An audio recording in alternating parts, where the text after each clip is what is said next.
আর যদি ঈমান ছাড়া বিদায় হয় তখন দৃশ্যটা উল্টো। ফেরেশতারা কঠিন কণ্ঠে বলে, হে নাপাক আত্মা, বের হয়ে এসো শাস্তির দিকে। আর তখন আত্মা বের হয় ভয়ঙ্করভাবে, যেন কাঁটাযুক্ত ডাল ভেজা পশমের ভেতর থেকে টেনে বের করা হচ্ছে।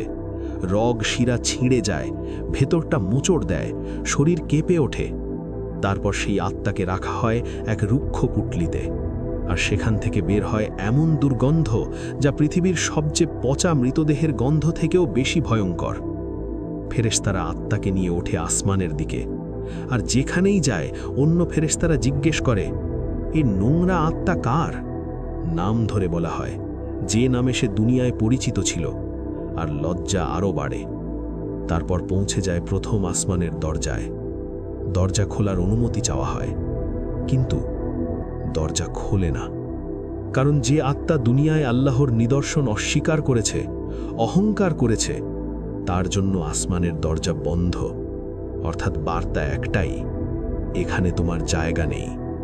তারপর আসে সেই ভয়ঙ্কর আদেশ, তার আমলনামা লিখে দাও সিজ্জিনে। সিজ্জিন সবচেয়ে নিচের অন্ধকারতম স্থানে, অপদার্থদের তালিকা। আর এরপর ঘটে এমন কিছু যা শুনলেই বুক ঠান্ডা হয়ে যায়। ফেরেশতারা আত্মাকে আসমান থেকে নিচে ফেলে দেয়, যেন কেউ উপর থেকে ছিটকে পড়ছে। কিন্তু এখানে পড়ে যাওয়ার মানে শুধু পতন না, এটা হলো রহমত থেকে বিচ্ছিন্ন হয়ে যাওয়া। অন্যদিকে যদি আত্মা মুমিনের হয়, চিত্রটা সম্পূর্ণ উল্টো। তার জন্য শুধু এক আকাশ নয়, একের পর এক সব দরজা খুলে যায়। ফেরেশতারা বলেন, এ কি সুন্দর আত্মা! তার নাম উচ্চারণ হয় দুনিয়ার সেই উত্তম নামে যে নামে তাকে ডাকা হতো।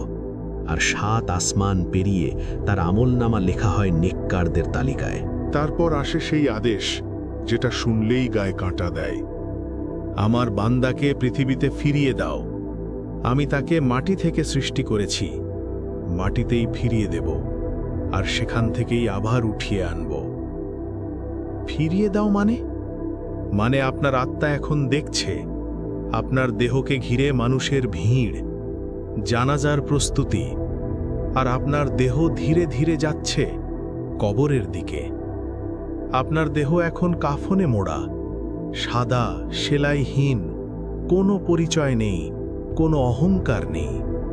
যে মানুষটা একসময় পোশাক বেছে সময় কাটাতো, আজ তার গায়ে শুধু এক টুকরো কাপড়, শেষ পোশাক।